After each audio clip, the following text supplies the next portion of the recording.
You're listening to the Men's Dating Mastery Podcast with host Alec Chase, bringing you the experts in dating, sex, and relationships.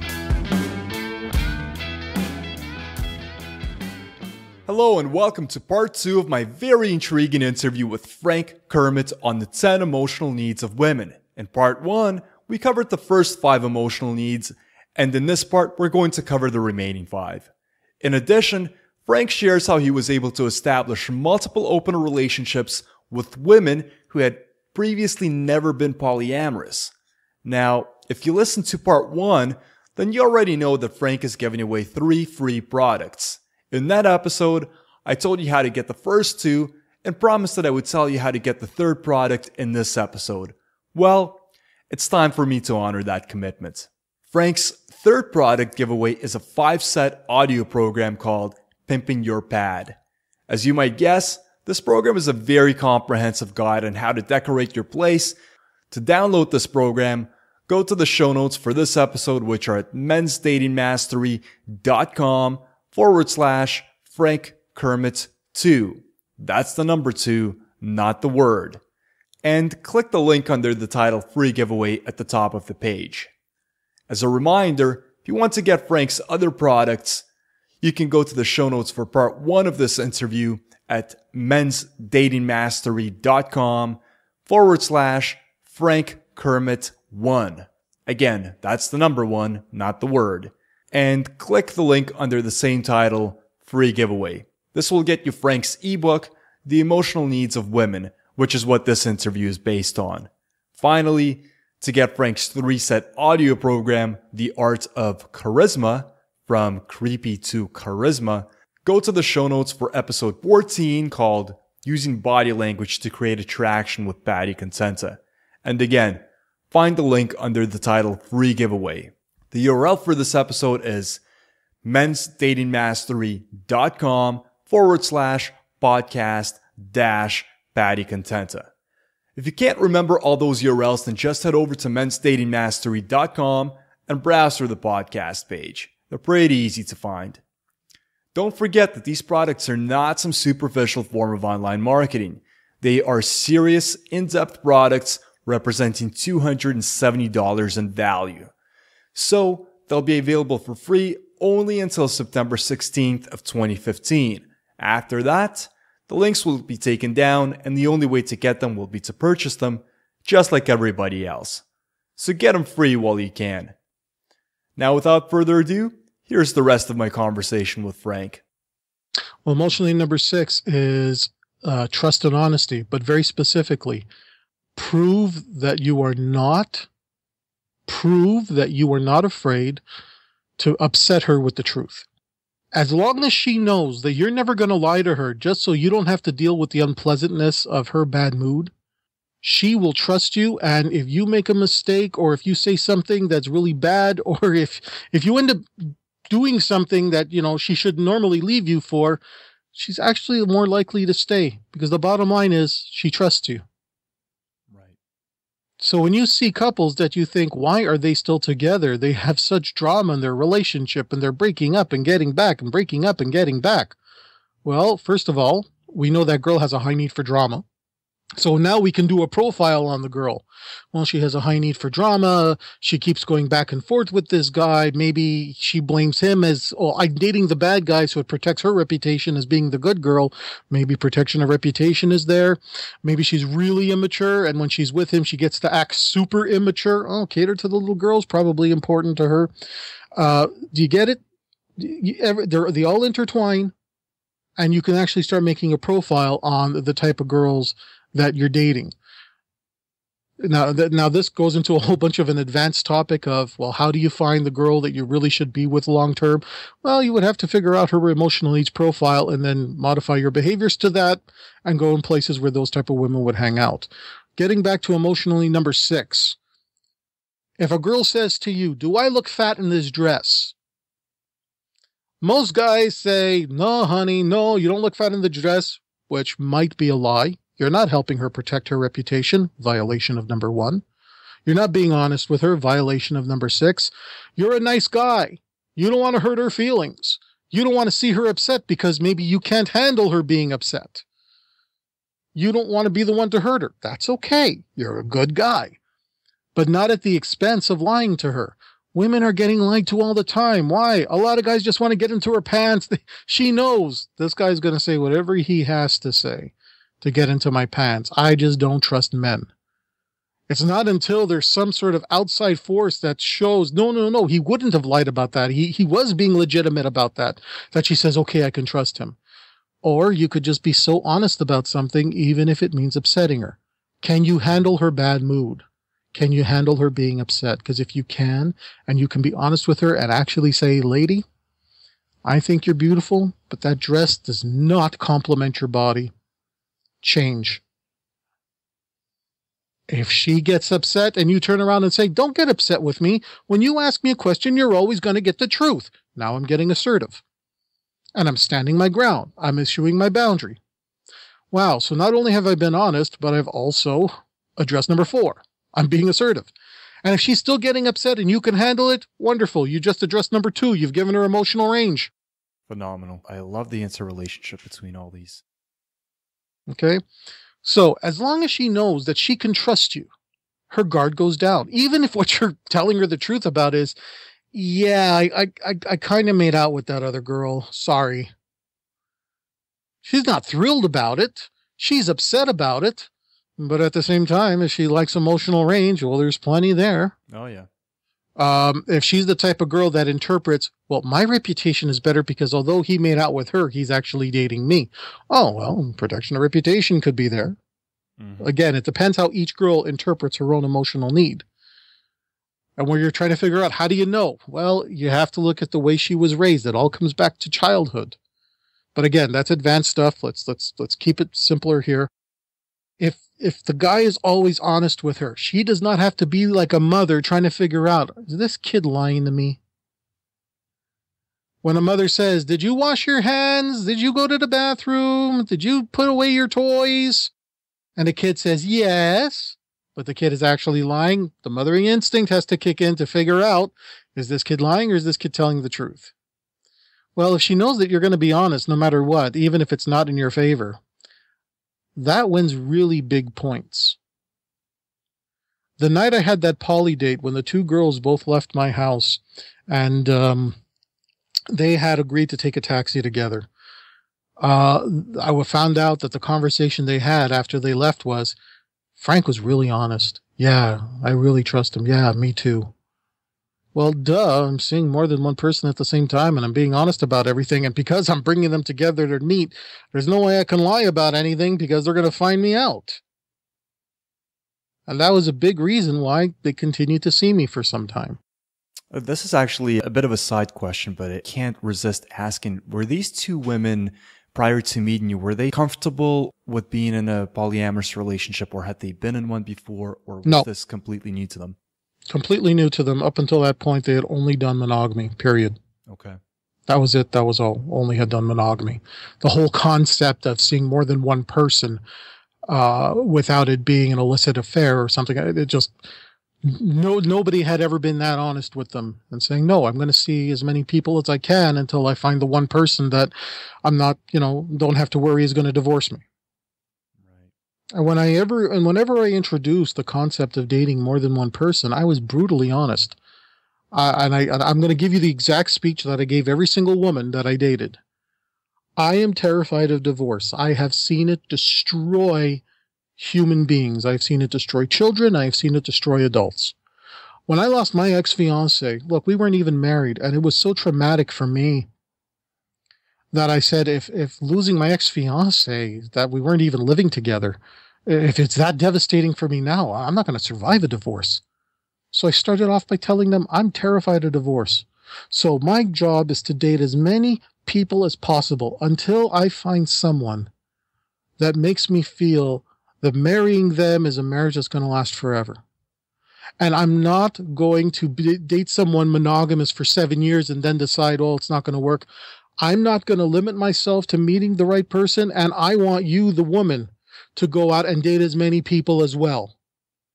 And I also used to remind women, it's better for you than for me to be polyamorous because you have a biological clock. Every 5 years means it gets harder and harder for you to find a steady life partner. And at some point, you can't have kids anymore. So you better be dating as many people as possible until you find that one person that you want to spend the rest of your life with, if monogamy is the way to go. So Go ahead. I was going to comment and say, as assertive and as unapologetic you were in saying that, you also really exposed yourself on your own vulnerability. Absolutely. Absolutely. Now, I would not advise people to go with all of their vulnerabilities, because there are some things you don't need to share on the first few dates. There's some things you should only share after you've learned to trust somebody. There's some things you should only disclose at the fiancé level. Like once you make somebody your fiancé, then you're going to disclose it because you have to figure out if they can handle it. But transparency is the currency of credibility. And when you had that kind of conversation with the women that you were dating, how many of them responded positively versus said, okay, thanks for the honesty, not for me, I'll be on my way now? Over 90% positive. Over 90% positive. And so they would continue to date you after that. Yeah. And these were women that were not previously polyamorous in any way. Okay. I just made it clear I never want to get divorced, which again, she's thinking, well, if I end up with Frank, he's already thinking that divorce is just not an option. So which emotional need am I addressing? Number 5, fear of abandonment. So now I'm making it clear, I'm going to date you. I'm dating other people. You got to be dating other people. And it always happened. Even when the girls did date other people, they only started dating other people, if nothing more, to test me. Hey, just to let you know, I had sex with somebody else. Well, okay. I wasn't asking, but okay. Is this the guy that you want to marry? Is this the guy you want to have your future with? No. All right. I still like you. Let's keep getting to know each other. And that alone, a lot of these women, this shocked me. A lot of these women stopped dating other guys because they wanted to prove to me, well, you see, I'm already committed to you on that level. And the thing that I'm hearing here as well, as much as you were saying, you know what, we're in a polyamorous relationship, I reserve my right to see other people. In that same breath, you were letting them know that you were very much open and willing to get into a long-term relationship. It's just that you needed to be certain, and she had to prove that she was worthy of that. It's all about her ability to earn that commitment. And as long as she knows what the criteria is to earn that commitment, she'll stick around because it's predictable. And look, there was a girl I dated. She was a smoker. I'm not a smoker. I'm asthmatic. I got lung issues. And I told her in no uncertain terms, I says, I could never marry you. I could never even live with you because you smoke and I don't. And I'm never going to ask you to stop. If you stop for you. You're not stopping for me. And she says, oh, yeah, right. So what if one day I actually stop smoking? I said, then we're going to revisit it. And she says, really? I says, I like you enough to spend time with you now. But because I know that this one aspect is just an impasse for us, if this one aspect gets removed, then we're going to go back and see, well, where else are we compatible? Can we make this work? Now, the woman never quit smoking. For the record, she never quit smoking, but she knew that her ability to be with me long term, she had the power to make it happen if that's what she wanted. This is something I take a great amount of interest in, but just for the sake of listeners to make sure that they can continue to follow us along, I'd like to get us back on track, and that would be going to emotional need number 7. Number 7, protection and safety. This does not mean that you have to be able to, beat up every other guy that comes on to her. It means that you're going to do whatever it takes to keep her safe. And it could be anything from walking on the outside of the curb on a rainy day so that the car splashes you and not her, to, hey, some guy is really giving her a hard time. You can't beat the guy up, you know it, but are you willing to take the punch? Are you willing to take the hit so she can escape? Or maybe it's something like what happened to me and the woman I married. She hurt her knee and wasn't able to walk on ice just because, she falls down, she gets hurt. Her landlord didn't put salt down on the ice to melt it away.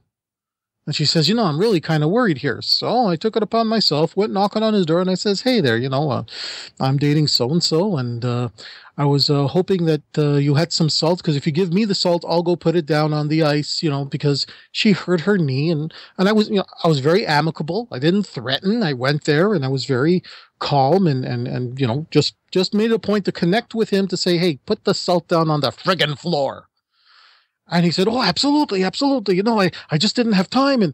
And next thing you knew, it was never a problem again. And it isn't because I had to threaten him. I just went there and I was looking out for her safety. Thank you for framing it that way, because I think a lot of guys make the misconception of being physical protection or even being dominant, as you had mentioned when describing emotional need number 4. They assume that means being big and strong and aggressive and mean, and that's not really it. No, it's just looking out for her safety.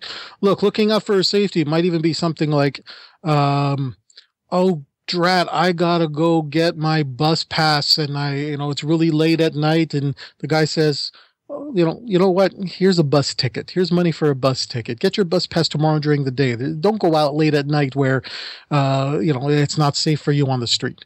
He's looking out for her safety. He's making her feel protected. Motherlover theory at work.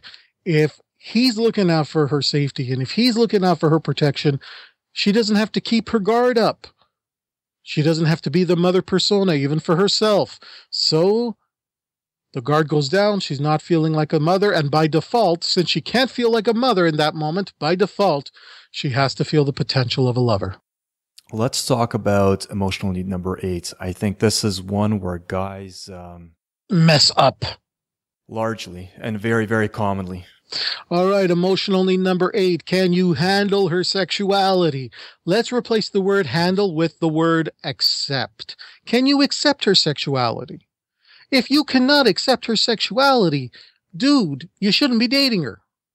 And when I say her sexuality, I'm not talking about that you have to be a sexual dynamo. You don't have to be a great lover. It helps. You can learn very specific techniques. But you don't have to be a great lover. Here's what it means. If she's a virgin and she needs you to move slow, can you handle that? If she worked in the sex industry during a couple of years while she was in university trying to make ends meet, can you handle that? If one of the people she had sex with was, a cousin of yours years ago, can you handle that? If there's a certain type of sexual position she cannot do, she physically cannot do, can you handle that? If there's a certain fetish that she's really into and she wants to explore it, even if it means not exploring it with you, can you handle that? There are some guys, I swear, there are times when I just want to smack some of these guys. They come in talking about how they want the girl to be into girl-on-girl action and all of these things. But then when they meet a girl who's into all that, and the girl just doesn't happen to be into him, he turns around and starts calling her a this and a that, and, oh, well, she's a bad person because.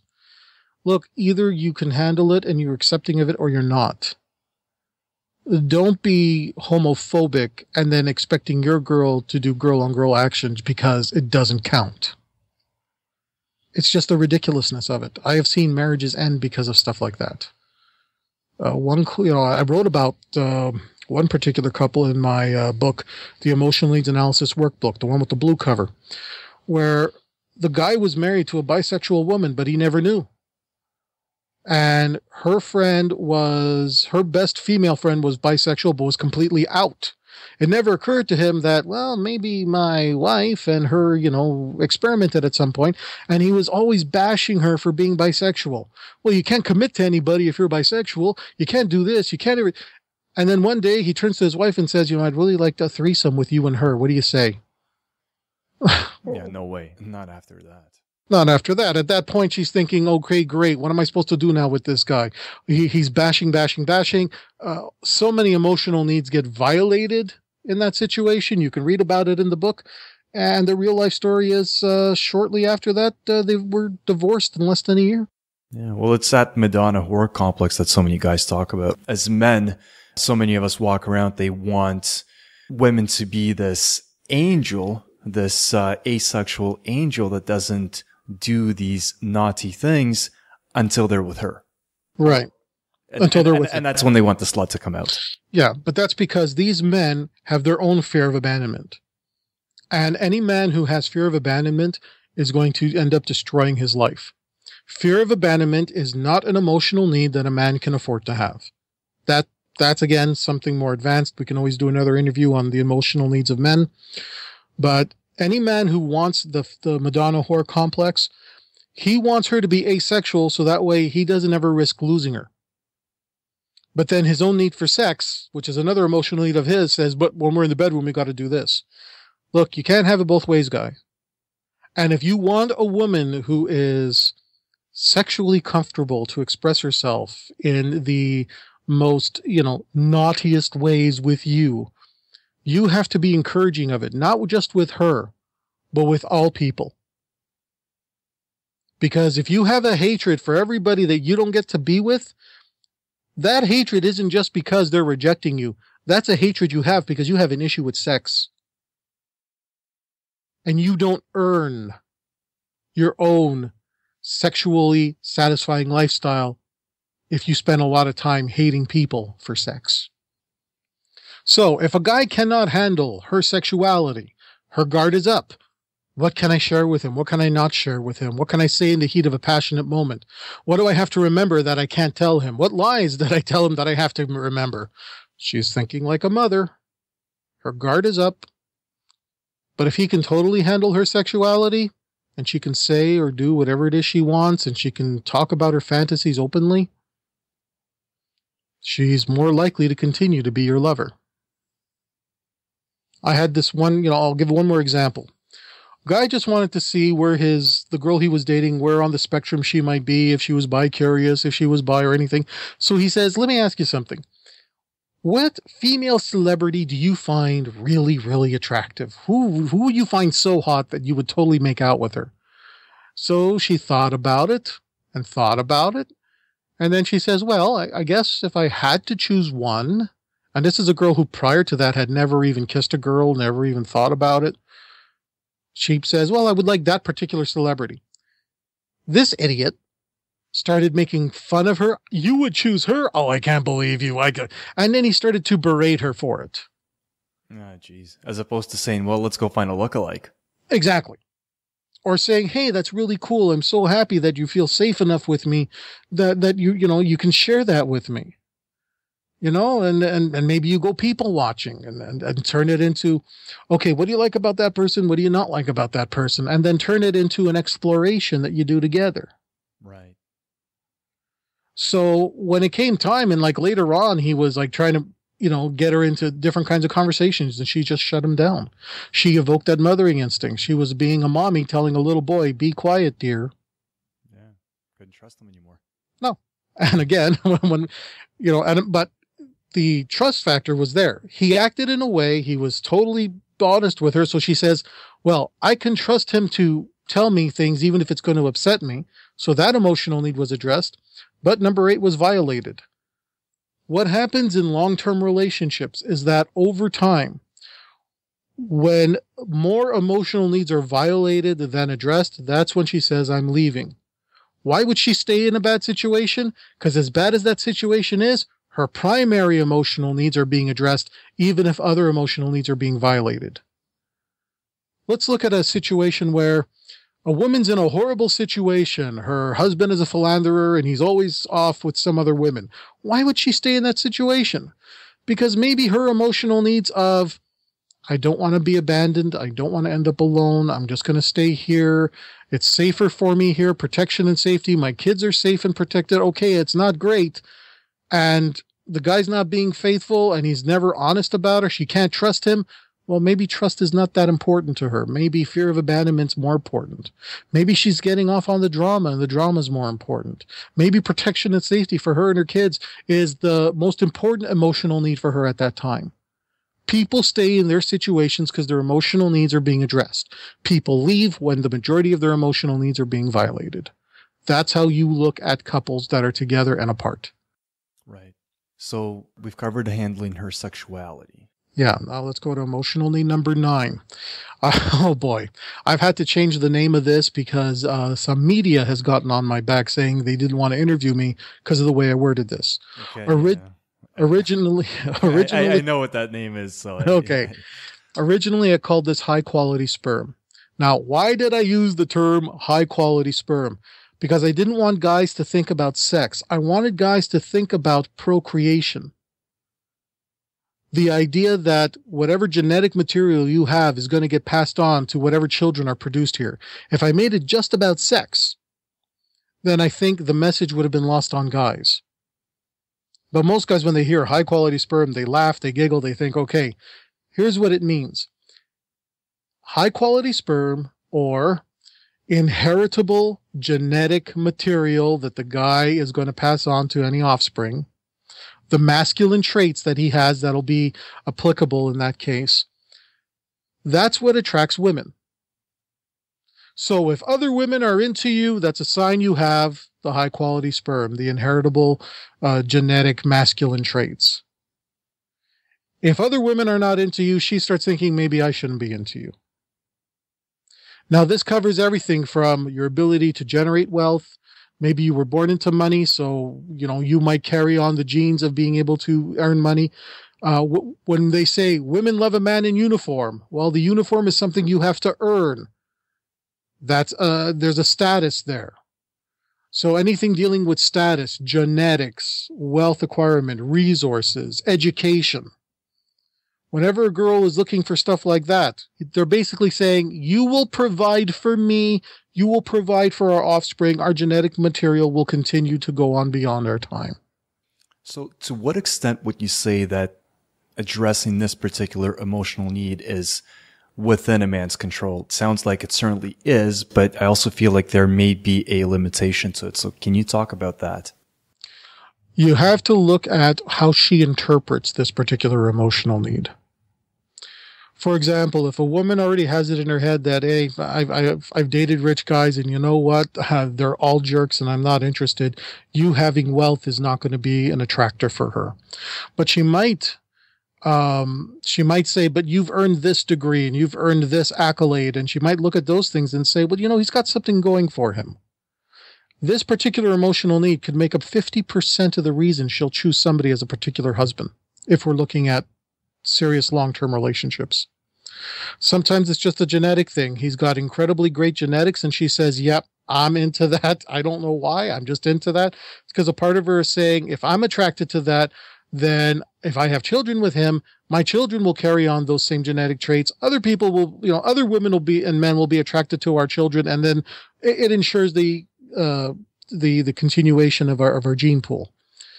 The easiest way to demonstrate that you have this emotional need covered is you have to show that other women are interested in you. I can't tell you how many times when a guy comes to me and says, I asked out a girl, she said no, what should I do? The answer is always the same. Let her see that some other girl is interested in you. That's why you need to date as many people as possible. The minute she sees another girl's interested in him, what did I miss? There are times when I have counseled people because of infidelity, and the infidelity, and this is a more common story than people will admit. It's the girl's female friends, sometimes the girl's female family, cousins and sisters and so on, that will try to have sex with the girl's boyfriend.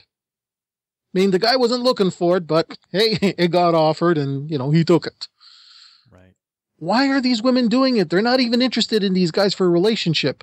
It's the idea of, if the girl I know is into him, I want to see what he's got going on. And sometimes it's just that emotional need at work that's motivating these women. Right. Now, if the guy does not exhibit some sense of other girls are into him, that, and by the way, his ability to properly address a good combination of emotional needs is also a sign that other girls are going to be into him. If she feels other girls are into him, he's going to be a good provider, he's going to have all these things going on, well, I don't have to worry about it.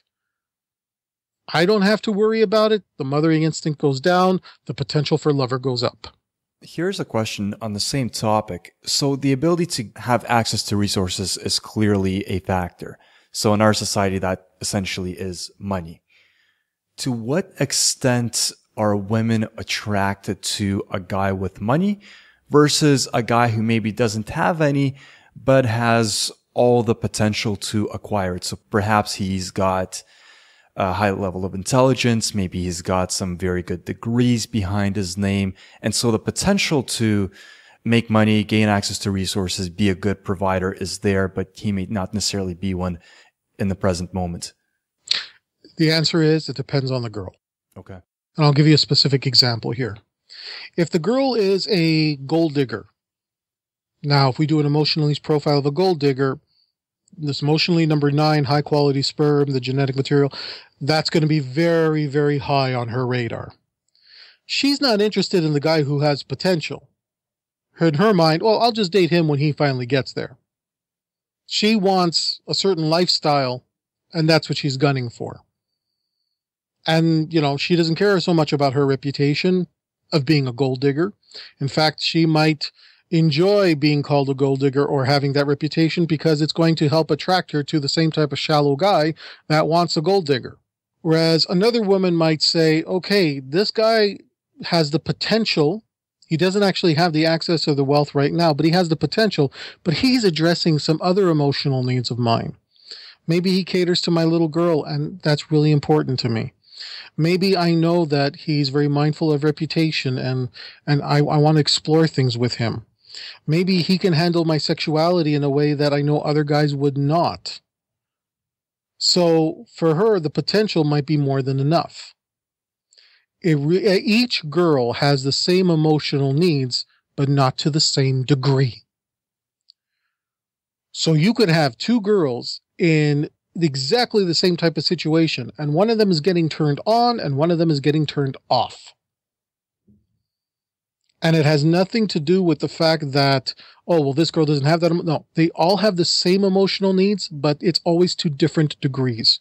So for guys out there who think logically, you have 10 emotional needs. And in an ideal world, every emotional need would be worth 10% of that 100%. But that's not the way it works. One emotional need might be 20% in terms of importance. Another emotional need might be 0% or 1%. Fear of abandonment and high-quality sperm may be really high when a girl's looking for a husband. And when she's young and just looking for have some fun, maybe she's looking for drama and high-quality sperm. Or maybe she's just looking for a guy to handle her sexuality. So I imagine a girl's predisposition, perhaps her formative years, maybe even her age and what stages in her life, she'll prioritize these needs differently. Exactly. If she already has kids, her emotional needs makeup will be different than if it's a girl who's never had children. Right. So, go ahead. I was just going to ask you if there was anything else you wanted to say on this particular emotional need, number 9. This emotional need is really an umbrella of emotional needs. It covers so many things. The key to remember about emotional need number 9 is that a lot of guys end up getting used for this emotional need. Because the girl is more interested in what she can get out of you and not interested as much as what she can offer you. Okay. So if you're using emotional need number 9 to get the girl, look, on emotional need number 9, you can get laid. On that alone, emotionally number 9, you can get laid. But you can't always get love.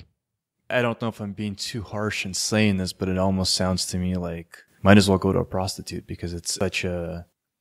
Well, I mean, I guess it depends. Well, it's because the guy's on the receiving end of it. It's the same way as if the guy just wants to get laid and he's just looking for a hot girl to get laid, just go to a prostitute.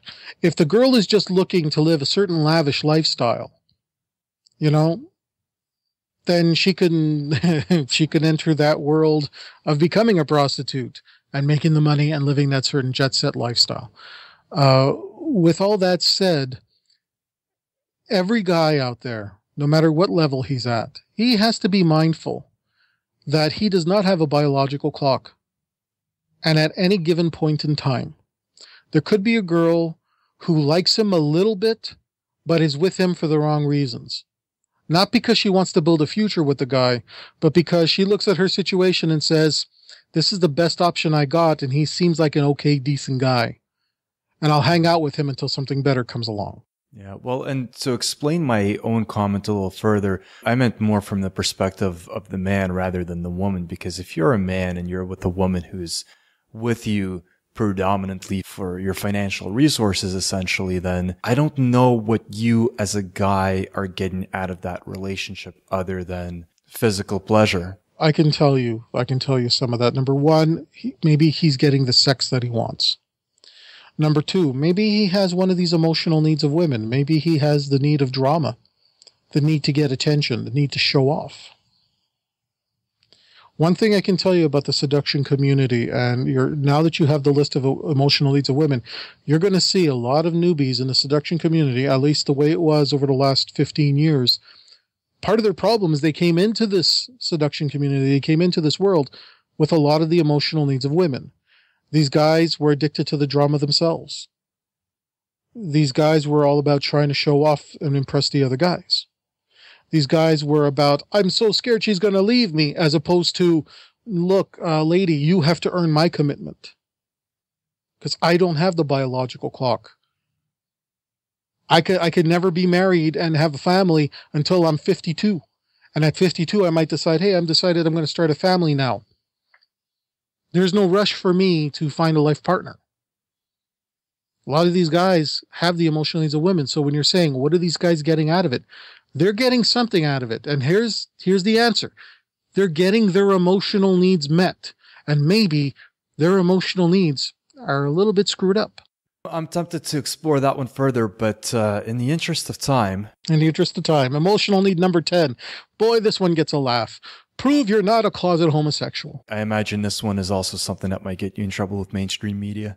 Yeah, it does, actually. But when I explain it, and that is, sometimes guys, when they're in this realm of dating, put a lot more importance on their male friends than they do on their girlfriends. And some of these guys are very effeminate. Some of these guys give off the sensation that they would rather be with men than women. So these women start thinking, look, is this guy gay? And once I explain it, a lot of women say, yeah, well, there were a couple of boyfriends I had that I thought may be gay. They were really nice, really caring, but they almost acted like women. Or if a guy says, well, if I have to choose between hanging out with my bros or seeing my girlfriend and having sex, I'm going to go hang out with my bros, trying to show how macho he is, how masculine he is. Guy, you're choosing to hang out with your guy friends instead of having sex with your girl. Now, either you got a problem with sex or you got a problem with women. But neither one bodes well for your reputation. There's a thought that I have on that, and I invite you to correct me if you don't think I'm right on this. But I think there should be a fine line between, I'd rather go and hang with my bros rather than be with my girl versus a guy who's made maybe a commitment to a male friend and his girlfriend is saying, well, no, let's just stay in and snuggle or have sex or whatever. I think in that situation, he needs to assert himself and say, well, you know what? I made a commitment. I need to honor it. And so I will see you later. So I wanted to draw that distinction. In that context, you have a context there and I can understand it. I'm thinking more along the lines of when they constantly make their guy friends a priority over their girlfriends. Okay. So you're talking about an underlying pattern. Exactly. Because at that point, it's like, well, look, do you want to build something with a girl? And look, this is my own bias on this. But if a guy has an opportunity to be dating multiple women or hanging out with his guy friends, I can't speak for most guys. I can speak for myself. But if I had to make that choice, I would want to be with the multiple women. I love women. I love the connection with women. I love sex with women. I love women's bodies, all shapes and sizes. I'm a happy guy. I'm very easy to please. And personally, when I see it, where the guy is almost angry with women and says, well, why should I go be with her when I can hang out with my friends, and play video games? Well, do you want to connect with women? And this is where when I'm working with adult male virgins, these are some of the patterns of behavior that need to change. When I work with a guy, whether he's a former adult male virgin or not, many of them exhibit characteristics that make a lot of the women in their social circles think, well, maybe the guy is gay. He hasn't had a girlfriend in 6 years. Or maybe he's going to prostitutes, they don't know, but he's never showing up saying, well, this is somebody I'm seeing. So the women start thinking maybe he's in the closet. Maybe because of the stigma of being a homosexual man, he's not coming out of the closet. But it crosses their minds.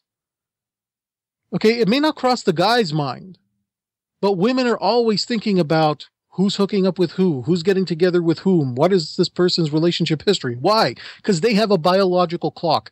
They have a ticker. And that clock is going tick-tock, and it's making them so hyper-aware of everybody's relationship status. Guys don't have the biological clock, so we don't care as much. So a lot of the guys, after I help them and after they start attracting these women, these guys end up telling me, yeah, you know the girl I just had sex with? Well, we've been friends for years, and she told me that at some point she thought I might be a closeted homosexual. And that's when it hits them, because they don't realize that their behaviors give women that type of interpretation. Let's bring up the Motherlover Theory now. All right, Motherlover Theory. If this guy is a closeted homosexual, that means she has to have her guard up. She can't get serious with him, or if she does, she's always got to worry, what if he leaves me for a man? I can deal with him leaving me for a woman, but if he leaves me for a man, how can I compete with that? What's going to happen to my reputation if that's the case? I imagine that would be a horrible strike to a woman's ego, just like it would be to having your ex-girlfriend become a lesbian. Well, chances are she didn't become a lesbian, but left you for a lesbian relationship. And we have to remember something, and this is part of the coaching, that what someone else does, who someone else sleeps with, what they do to you is not a reflection on you.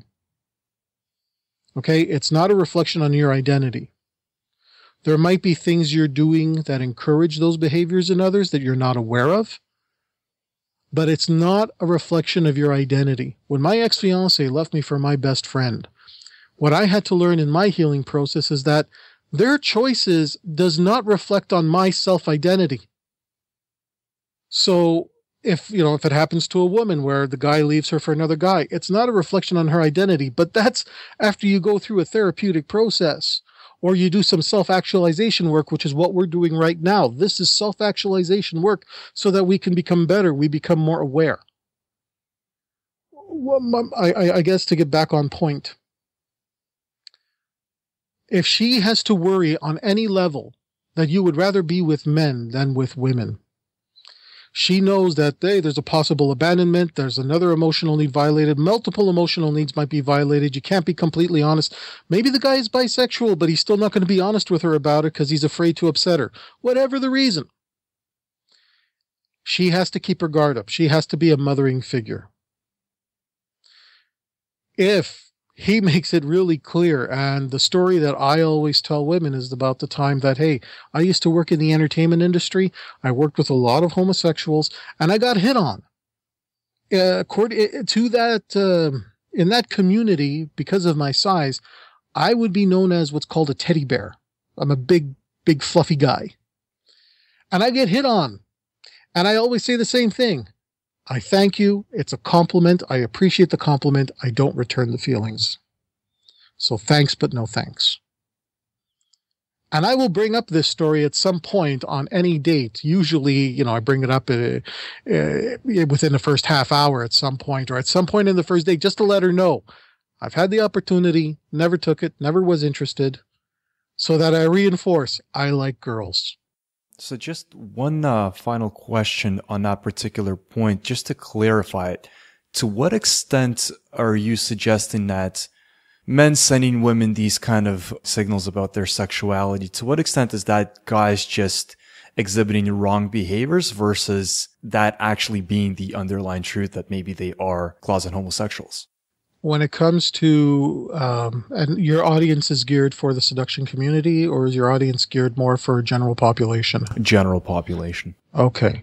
Well, in terms of the seduction community, I have found that up to 10%, maybe as high as 20% of the guys in the seduction community either have had homosexual experiences or are struggling with their sexuality. Some of them are bisexual. And in terms of the general population, what I have found is that it's not a case that these guys want to be with guys. It's a case that these guys really don't get how they're coming across. Because in their minds, they're thinking, well, I know I'm straight, so everybody else should know I'm straight. Yeah, but dude, you haven't brought a girl to any of your friends' events and social circle gatherings in 5 years. Don't you think that the girls are looking at you saying, well, he's not dating anybody, so maybe he'd rather be dating men, he's just not ready. It's not something that ever crosses his mind. So he just assumes it doesn't cross their minds. But once I make him aware of this, there are times where some of these guys have gone up to the girls and said, let me ask you something. Have you ever thought I was gay? And the girls are kind of like, yeah, are you sure you really want to have this conversation? Yeah. One poor guy, he went up and asked his female friend this, and she immediately turned around and said, I'm so happy you finally came out of the closet. And the guy was like, no, I'm not. How could you think that? Oh, no. And then, of course, I'm going over the steps here saying, let's see, you don't talk about sex, you don't talk about girls, you don't talk about people you're dating, you never are seen with a girl in public, and, well, of course, people are going to think that. Like I said, women have the tick-tock in the back of their brain. They have the emotion, they have their biological clock, and it sends them on this emotional roller coaster of, I have to be hyper aware of the sexual status of everybody around me. Because when my time is up, if there's certain things in my life that I want, I will never get them. It's funny what you said about the seduction community. To me, it almost sounded like the guys who are maybe unclear about their sexuality or maybe just are not straight and gravitating towards the seduction community. It almost reminds me of those guys who are homosexuals but are so far in denial and trying to convince themselves that they're not, that they gravitate towards these ultra masculine, aggressive activities like joining the military or something of that nature. I wrote the book on how to run a seduction layer because I was there when the first few seduction layers were formed. And what I found in administering seduction layers, over the last number of years, they don't exist in the same way anymore. Was that a lot of these guys will join up with the pickup community because they want that identity. Look, I'm a pickup artist. I'm learning how to pick up. Well, dude, a true pickup artist doesn't bring attention to the fact that he's a pickup artist. That's how come he picks up the majority of the girls. But when you are involved in that, it's a protection. It's a sense of identity. I'm a pickup artist, which means that I can't be gay because I'm always learning how to pick up girls. And, 5 years into it, you still haven't gotten your first, even if it's not a steady girlfriend, you still haven't gotten your steady friends with benefits. Right. So, hey, hello, there's something going on there. Sounds like troubled souls to me. And some of them are. And look, I want to say this too. I know the seduction community gets a bad rap. I get it. And unfortunately, it's well earned because of specific individuals. And not the ones necessarily in the media right now who have been blown out of proportion. But I do want to say that there's a lot of good that's come out of the seduction community. And it saved my life. So I won't go ahead and bash the thing. What I will say is that there are elements of it that I do not support. There are elements of it that are bad, but there are elements of it that are very good. And I don't consider myself a member of the seduction community anymore. My roots are there, and I'm very transparent about that. Being transparent about that has actually cost me quite a few opportunities, but I'd rather be rejected for who I am than accepted for who I'm not. And with that said, look, I'm very grateful for my time there. Thank you. I appreciate that honesty as well. To wrap up, I want to ask you, so we've covered a lot, and this can get pretty overwhelming, especially for a guy who's deciding to look at this for the first time and learn. It could be very overwhelming, in my opinion, to look at these 10 needs, particularly given the fact that they are as interrelated as they are. And so a guy like that, what would you say? What kind of advice would you give him in terms of making the first step towards improving his dating life, keeping the conversation we had in mind in a way that he can actually take action without feeling overwhelmed? Okay. Look, don't put any extra pressure on yourself to be perfect. There's a learning curve. Most guys come to me, and if they dedicate weekly meetings with me, within 3 months, they go from being adult male virgins to having their first girlfriend. So it can happen as little as 3 months. Don't worry about being perfect. That'll kill you in all of this. Just make it a point to learn something every day. You have to dedicate yourself to the learning, but it's doable. You're learning new belief systems. You're learning new behavior patterns. And it gets easier and easier because you keep getting positive reinforcement. When that girl who rejected you in the past is all of a sudden making efforts to have a coffee with you, that type of reinforcement is going to propel your learning in this. And there's only 10 emotional needs. Yes, there's a good amount of information for each.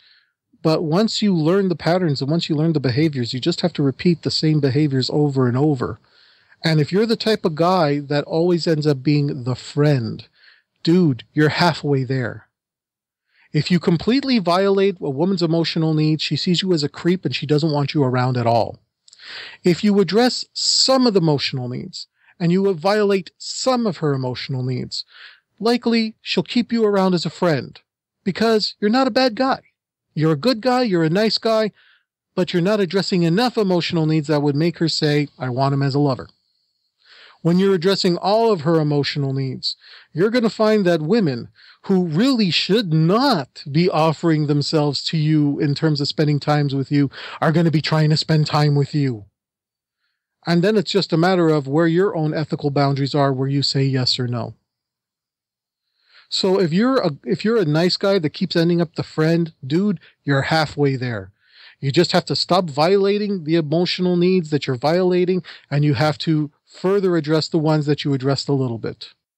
Thank you. I think that's really going to help, guys. I have friends of mine who actively try to get better at this, and I know they shoot themselves in the foot because they read too much, they think too much, and then they get paralyzed with analysis paralysis. There are so many pieces that they're trying to keep in mind.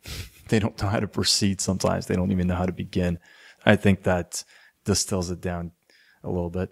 What I found, especially in the old days of running layers, people who are studying multiple schools of thought end up with the worst results.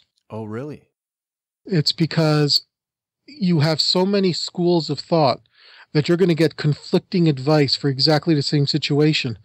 So you get into that situation, you've never committed to experimenting with one particular behavior pattern. Because you're thinking, well, what do I do here? What do I do there? What do I do? But. And the moment passes. You're better off picking one school of thought, really applying it, finding out what works and what doesn't work for you. And then for the things that don't work for you, that's when you seek out another school of thought. When you got multiple schools of thought, and to give you an example, right? You got one school of thought that says, be aloof, don't show too much interest, lean back a lot, don't initiate conversation too much. Then you got the other school of thought that says, go in there, engage them in conversation, engage them with, find out about them, find out what they like, find out behavior patterns of their family, and, show them that there's something interesting about them, make them feel special.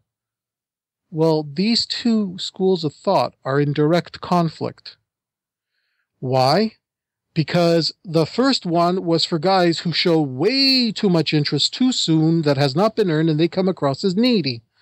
The second school of thought was designed for guys that maybe they've got Asperger's. Maybe they're unable to really communicate or pick up on emotional cues. So they're being encouraged to step out of their comfort zone so that they can let the girl know, hey, I'm actually interested in here. I'm not ignoring you. If you don't know where your starting point is in terms of what you really need, then you got to be mindful of the fact that you have to find the school of thought that applies to you. But if you're studying every school of thought all at the same time, you're going to end up with nothing. That's actually a very good way of explaining it, because I imagine every school developed a system geared towards specific needs. And I imagine a lot of them are probably biased by the coaches themselves, because most coaches have their own story of their path to redemption. And so what they teach is probably largely biased by their own past self. Exactly. Most schools have thought on this. Look at the coach, look at the struggles he went through or she went through. That's what they've become specialists at. Where did I screw up? I had the emotional needs of women and I was violating the emotional needs of the women I wanted. I fixed the emotional needs, which was my biggest Achilles heel. I got success and I'm, very happy. So that's my main thing. And with another coach who maybe the guy was the wallflower, and a lot of the stuff is about going out there, putting yourself out there. Well, that's because that's the advice that worked for him. One of the good ways to find out if the school of thought is right for you is to find out the story of the coach and see if it resonates with you. See if there's something that you have in connection with that. Frank, final question for you. If guys wanted to learn more about you or your products or services, or perhaps get some coaching from you, where do they go to find you? franktalks.com. That's my website. It's got all my contact information, the phone numbers, the emails. I've got multiple newsletters there. I have a newsletter just for the adult male virgins. I got newsletters that talk about all my media appearances. franktalks.com has over 100 hours of audio and visual material from the different TV appearances I've made, from the AM radio appearances I've made. Sometimes I write articles for the newspapers, local newspapers, and they're discussed on air as well. All of that audio-visual material is there. Reviews of every product listed is there. Previews of all the CDs I have, they're there. You could spend a couple of 100 hours just going through everything on my website to figure out what it is that I can offer you. And in terms of coaching, I work on a sliding scale based on what you make a year. Okay, perfect. Thank you so much, Frank. And that sounds like a very generous side to what you just said. The link, of course, will be in the show notes on mensdatingmastery.com. Guys can find it there and get access to Frank's site. Frank, I don't think I have the words to express just how grateful and fascinated I was by what you said. This was possibly the easiest and most difficult conversation that I've had to date, because I didn't have to prompt you to share. You shared a lot. And at the same time, it was very difficult for me to hold myself back because I just wanted to explore everything further in depth. So thank you so much. I have to say, I really enjoyed this. Usually, because media's got such time constraints, I don't get to go as in-depth as I got to go with you. And I got to cover so many really crucial concepts, including, the where our attraction mechanisms come from. I'm really hoping that your audience gets a lot out of this, because I got a lot out of it just doing the interview. So thank you. Oh, phenomenal. Thank you. I'm so happy the feeling's mutual. Hopefully we'll do it again. Well, guys, that concludes another episode of the MDM podcast. As a reminder, to get your free copy of Frank's 3-set audio program called The Art of Charisma, From Creepy to Charisma, head on over to the show notes for episode 14 called Using Body Language to Create Attraction with Patty Contenta. For a free copy of Frank's ebook, The Emotional Needs of Women, you can head on over to the show notes for part 1 of this interview. And for a free copy of Frank's 5-set audio program called Pimping Your Pad, go to the show notes for this episode. All 3 sets of show notes have a link under the title Free Giveaway, which you will find at the top of each page. If you do not remember the direct links to these pages, which I mentioned at the beginning of the episode, then just go to the podcast page at mensdatingmastery.com and browse through the list to find them. It's pretty easy. That's it for this episode. Thanks for listening, and until next time. Thank you for listening to Men's Dating Mastery, a podcast dedicated to improving the lives of men and the women around them.